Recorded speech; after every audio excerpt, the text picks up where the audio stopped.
Hello friends, welcome back to my channel Nupur classes. दोस्तों, आज हम लोग आपकी एनसीईआरटी की बुक का चैप्टर 8 पढ़ेंगे। आपकी हिस्ट्री की बुक का चैप्टर 8 खुशहाल गांव और समृद्ध शहर। दोस्तों, आज मैं आपके लिए ये वीडियो आपकी बुक को लेकर ही आई हूँ, उसी से पढ़ा रही हूँ। लेकिन हम लोग इस वीडियो में आपके चैप्टर से को काफ़ी इजी लैंग्वेज में समझेंगे। क्यों? क्योंकि आपके चैप्टर में कुछ वर्ड्स ऐसे हैं या कुछ बातें ऐसी हैं जो सिर्फ स्ट्रेट लिख दी गई हैं, लेकिन आपको मैं उसको समझाते हुए इस वीडियो को बना रही हूँ।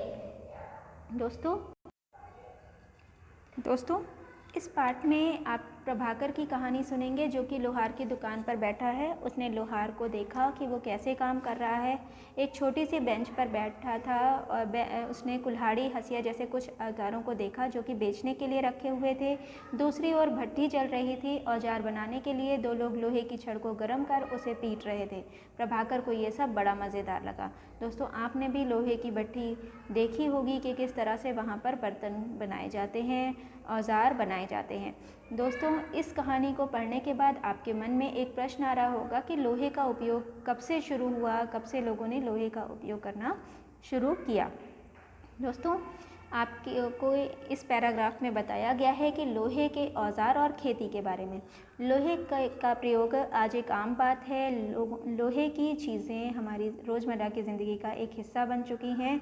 लेकिन इसमें ध्यान रखने वाली बात क्या है कि इस महाद्वीप में लोहे का प्रयोग कब हुआ था? लगभग 3000 साल पहले। इस उपमहाद्वीप पर लोहे का प्रयोग कब हुआ है? लगभग 3000 साल पहले हुआ है।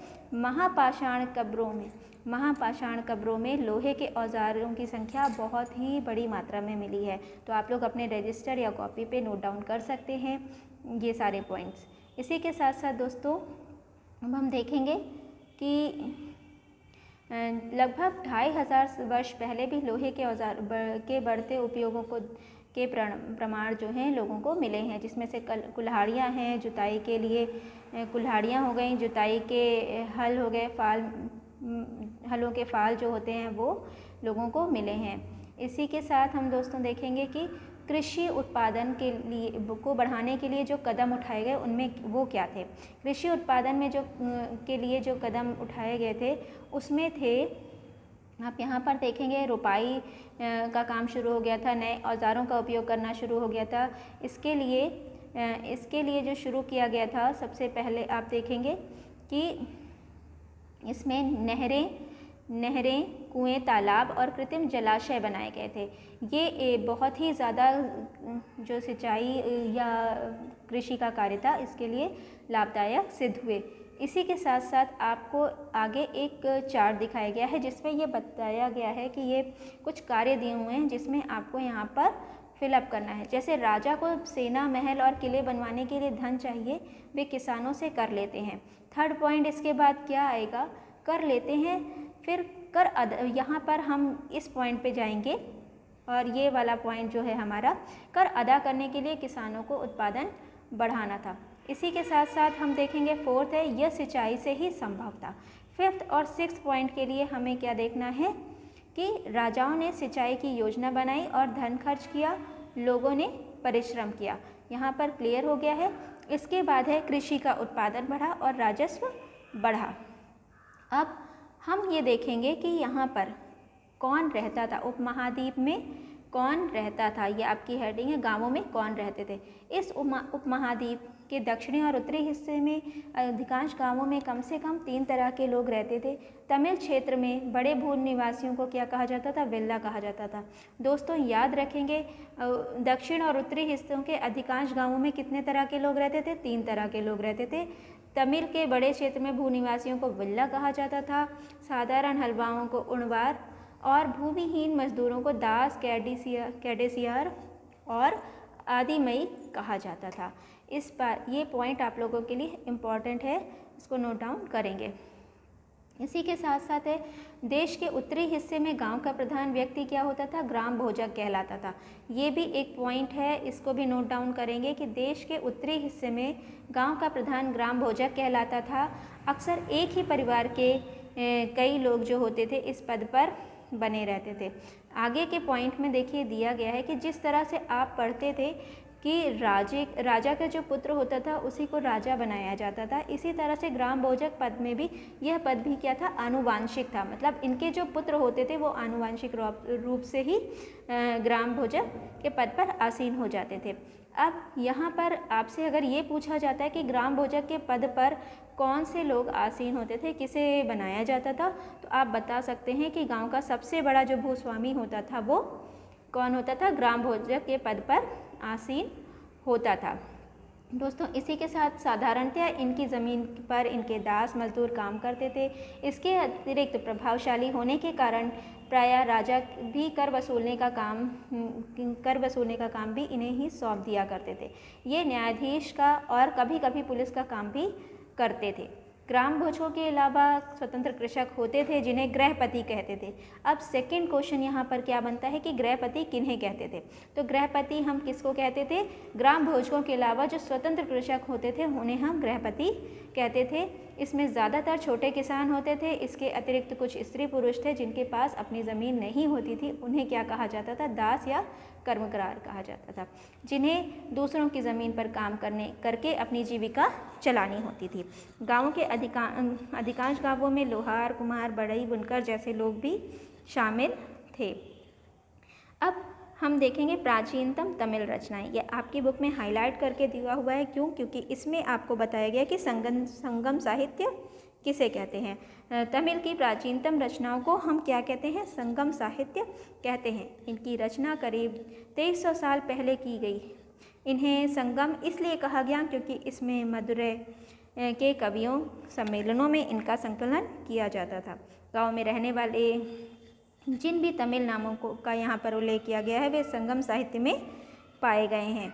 दोस्तों अब हम जानेंगे कि नगर क्या कहती हैं कहानियाँ, यात्रा विवरण और मूर्ति कलाएँ और पुरातत्व। तुमने जातकों के बारे में सुना हो। जातक जो कहानी कहते थे वे कहानियाँ हैं, वो कौन सी कहानियाँ हैं, जो आम लोगों में प्रचलित थी। बौद्ध भिक्षुओं ने इनका संकलन किया। यह एक जातक कथा है कि इनमें यह बताया गया है कि एक निर्धन किस तरह से धनी बन जाता है। वो जातक कथा आपको यहाँ पर दी हुई है। ये जातक कथा है कि किस तरह से इसमें ये कथा आप आसानी से पढ़ सकते हैं।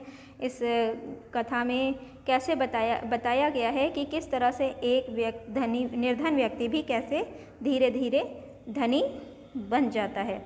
इसके आगे हम चलेंगे कि प्राचीन नगरों में जीवन के बारे में कुछ अन्य स्रोतों से भी पता चलता है, जैसे शहरों, गांवों या फिर जंगलों के जीवन से जुड़ी घटनाओं को मूर्तिकार कलात्मक ढंग से उकेरते थे।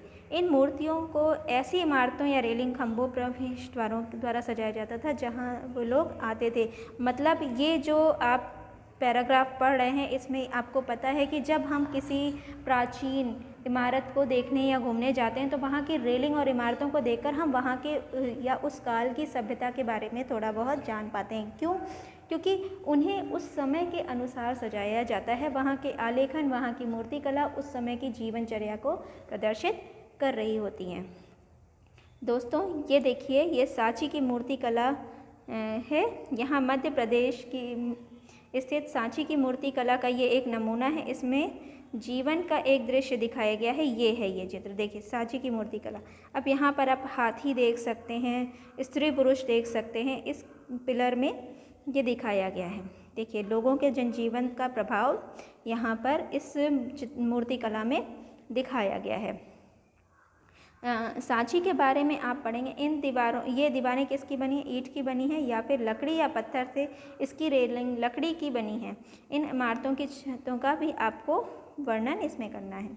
इसी के साथ साथ आप देख सकते हैं कि दिल्ली में एक वलय कूप मिला है जो कि हड़प्पा की जल निकासी की व्यवस्था से यह कैसे भिन्न है, इसको आपको देखना है। ये इसके बाद हम आपको बताएंगे इस वीडियो में कि अध्याय 5 वर्णित अनेक शहर महाजनपदों की राजधानी कैसे थे। जैसा कि आपने पहले पढ़ा था कि इनमें कुछ शहर पर कोटों से घिरे होते थे। जैसा कि आप जानते हैं बच्चों दोस्तों आप लोगों ने जहाँ पर ये देखा है वलय कूप के बारे में, आप यहाँ से ये समझ सकते हैं कि हड़प्पा के काल में भी जो नगर थे वहाँ पर जल निकासी की बहुत ही अच्छी व्यवस्था होती थी।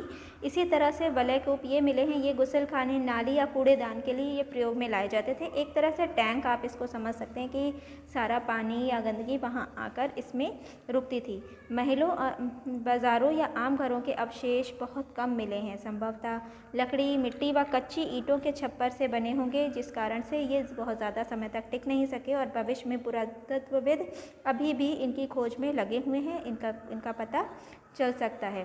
प्राचीन शहरों में वे मतलब ये के बारे में वहाँ गए नाविकों तथा यात्रियों के विवरणों का भी पता हम सबको चलता है। ऐसे ही एक विस्तृत विवरण की अज्ञात यूनानी नाविक का है, ये देखिए इसमें क्या है, आप ये देख सकते हैं यूनानी नाविक का एक वर्णन किया गया है। जिन जिन पत्तनों पर वो गया उस सभी के बारे में यहाँ पर लिखा हुआ है। इसमें आप ध्यान से देख सकते हैं, बेरी गाज़ा भरूच का यूनानी नाम है। इसकी कहानी में लिखा हुआ है, बेरी गाज़ा की सक्रिय लकड़ी में समुद्र के आने वालों के लिए नाव चला पाना बहुत मुश्किल होता था। राजा के द्वारा नियुक्त कुशल और अनुभवी स्थानीय मछुआरे ही यहाँ जहाज़ ला सकते थे। बेरी गाज़ा में शराब, तांबा, टिन, सीसा, मूंगा, पुखराज, कपड़े के सोने और चांदी के सिक्कों का आयात होता था। हिमालय की जड़ी बूटियाँ, हाथी दांत, गोमेद, कार्निलिया, सूती कपड़ा, रेशम तथा इत्र यहाँ से निर्यात किए जाते थे। राजा के लिए व्यापारी विशेष उपहार लाते थे। इसमें से चांदी के बर्तन, गायक, किशोर, सुंदर औरतें, अच्छी शराब तथा उत्कृष्ट महीन कपड़े शामिल थे। बेरी गाज़ा के आयात और निर्यात होने वाली चीज़ों की आप सूची बना सकते हैं। ऐसी 2 चीज़ों के नाम भी आपको ढूंढने हैं जिनका उपयोग हड़प्पा के समय में नहीं होता था। आपके लिए ये एक इस बुक में टास्क दिया गया है, जिसमें से आप बता सकते हैं क्या हड़प्पा के समय में हाथी दांत का उपयोग होता था, रेशम का उपयोग होता था। ये आपके लिए सोचने वाली बात है। अब यहाँ पर आपको आहत सिक्के के बारे में बताया गया। आहत सिक्के क्या हैं, इसके बारे में आपको बताया गया है।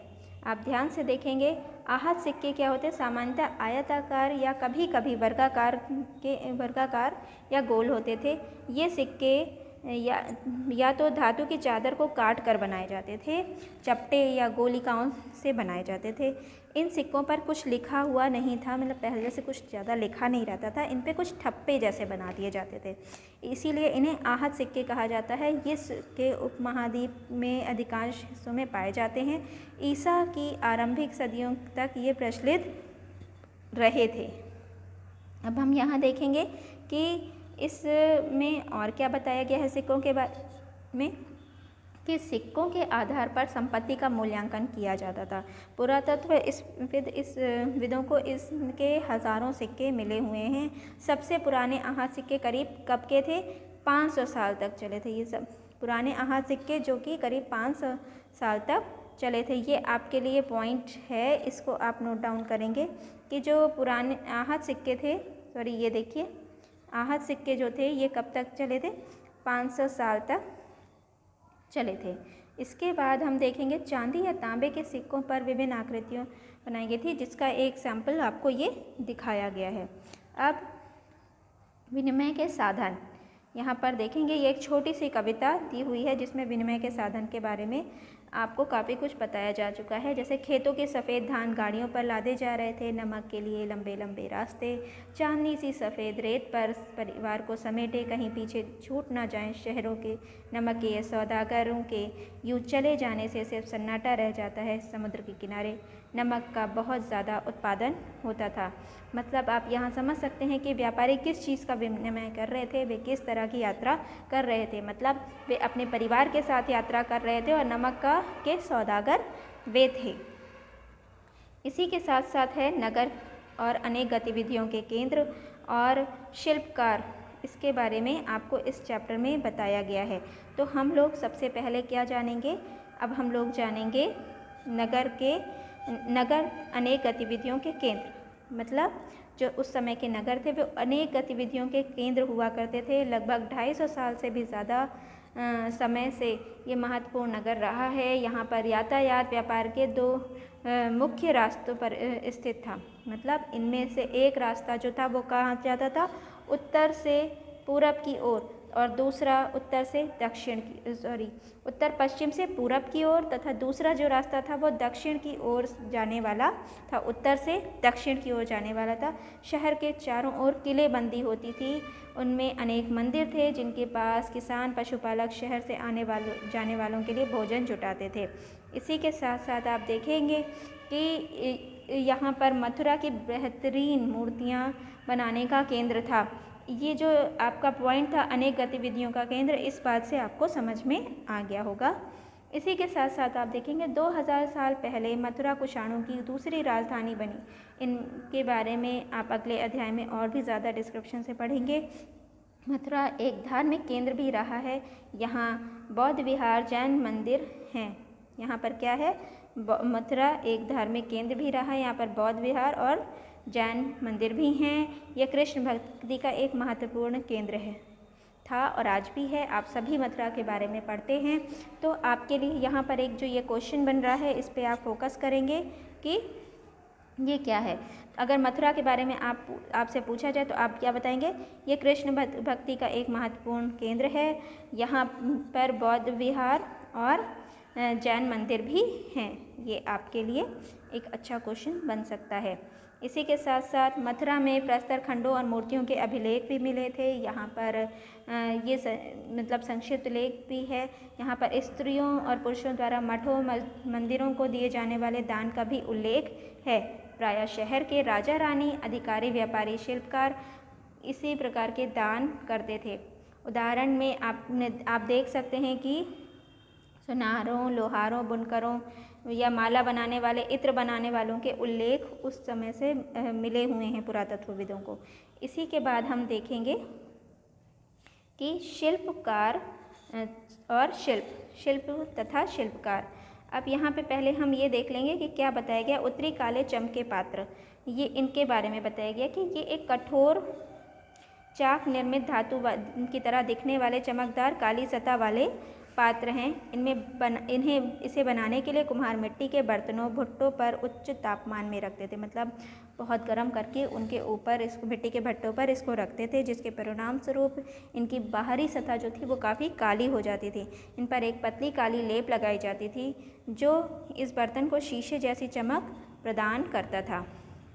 आप ये देख चुके हैं। अब इसके बाद यहाँ पर ध्यान देंगे कि यहाँ पर क्या लिखा है। पुरा स्थलों से शिल्पकारों के शिल्पों के नमूने मिले हैं।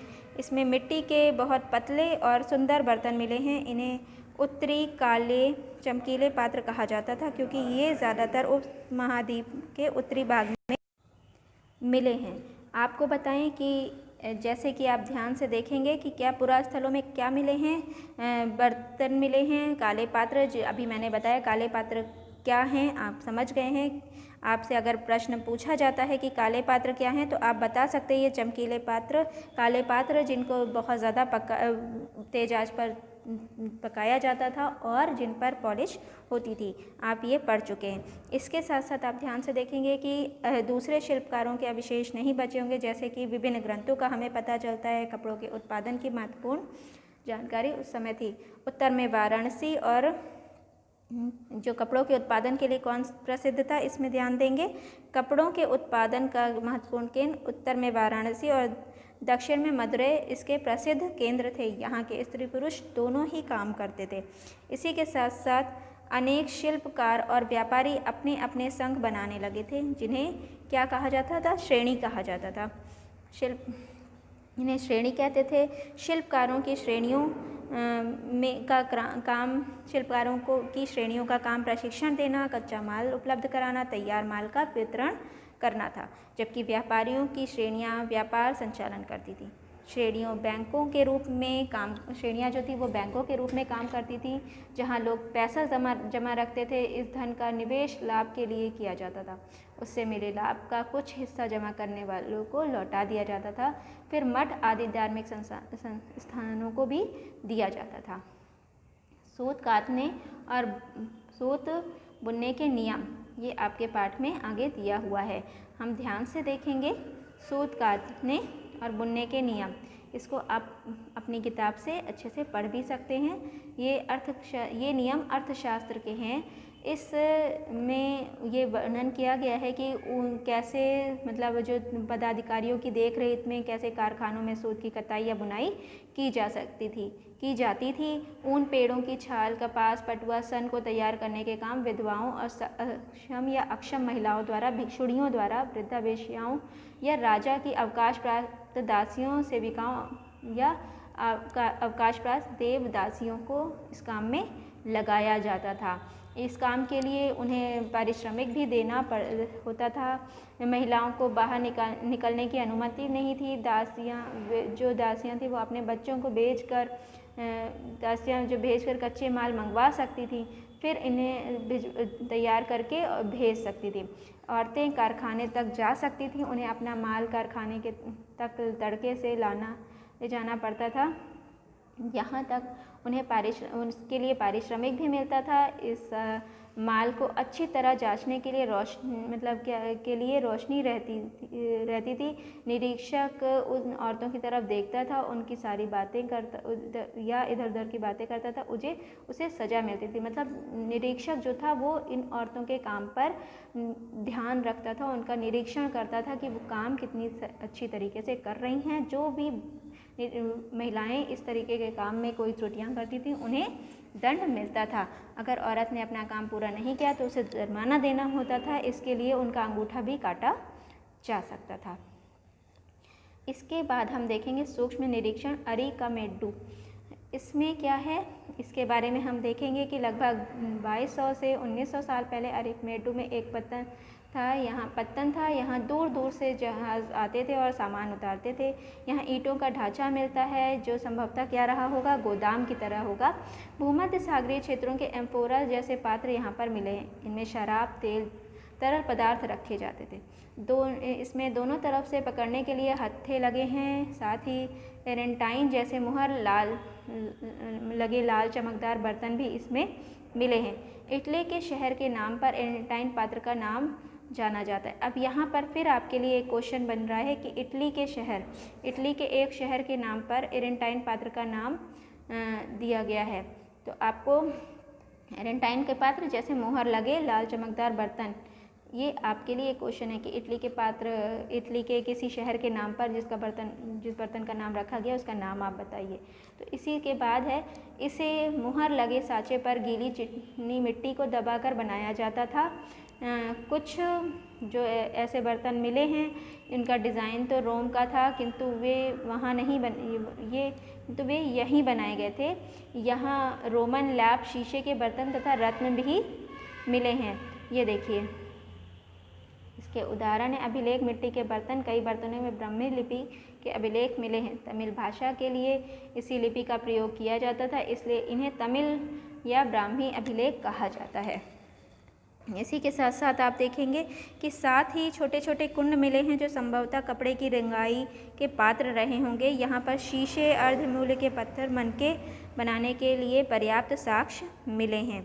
दोस्तों, इसी के साथ साथ आपका चैप्टर ये कंप्लीट होने वाला है। बस इसमें एक पॉइंट और है, अन्यत्र, जिसमें आपको ये बताया गया है कि आपको रोम के मानचित्र में सबसे पुराने शहर को ढूंढना है। यूरोप के एक सबसे पुराने शहर में से एक है रोम। इसका विकास लगभग तभी हुआ होगा जब गंगा के मैदान में शहर बस रहे थे। रोम एक बहुत बड़े साम्राज्य की राजधानी था। यह यूरोप, अफ्रीका और पश्चिमी एशिया तक फैला साम्राज्य था।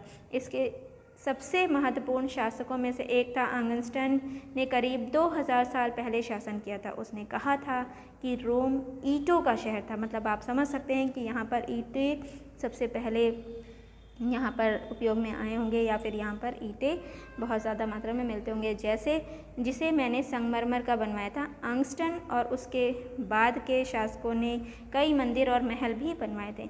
ऑगस्टस ने बड़े बड़े रंगमंडल, एम्फी थिएटर बनवाए थे। इसमें चारों तरफ दर्शकों के बैठने की सीढ़ीनुमा जगह होती थी। जैसे कि आप अभी क्या देखते हैं, आप लोग देखते हैं मूवीज़ देखने के लिए पिक्चर हॉल में जाते हैं, तो वैसे ही ये लोग भी बनाते थे थिएटर्स। इसमें क्या है, यहाँ लोग विभिन्न प्रकार के कार्यक्रम देख सकते थे। उनके लिए स्नानागार भी बनवाए गए थे, जहाँ स्त्री पुरुषों के लिए अलग अलग समय निर्धारित था। यहाँ के लोग एक दूसरे से मिलते थे और आराम करते थे। बड़े बड़े जलवाही सेतु एक्वेडक्ट के जरिए शहरों के स्नानागार, फव्वारों तथा गुलसखानों के लिए पानी लाया जाता था। ये आपका चैप्टर अब यहाँ पर ख़त्म होता है। दोस्तों, अगर आप लोगों को मेरा ये वीडियो पसंद आया हो तो प्लीज़ मेरे चैनल को लाइक कीजिए, मेरे चैनल को सब्सक्राइब कीजिए। Thank you everyone.